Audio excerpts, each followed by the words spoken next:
Here's another myth about personal injury claims. Hey, I'm attorney Will Alexander, an injury attorney right here in the CSRA. Personal injury claim will only compensate me for physical injuries that I sustain, or maybe you might be thinking medical bills, right? Really, there's multiple different avenues of compensation that can come about from a personal injury claim. So you also are entitled to receive compensation from lost wages if you missed work, right? If you missed certain days of work and you weren't able to go because of your injuries, you can get compensated for that. You can also be compensated for mental anguish, for pain and suffering. And so the real compensation of a case is there's a bunch of different factors that play into it. A lot of it obviously does stem from your physical injuries, but there can also be, mental injuries. There can be stress, anxiety of dealing with a situation. Obviously, that is a huge factor.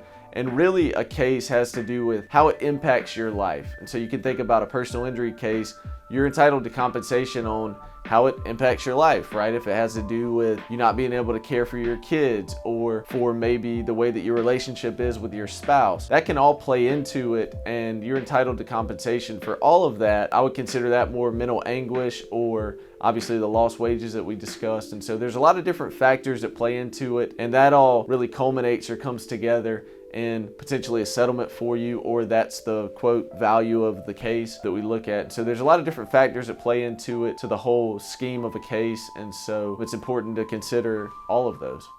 Brought to you by the Law Office of William Alexander, fighting for justice, protecting your rights.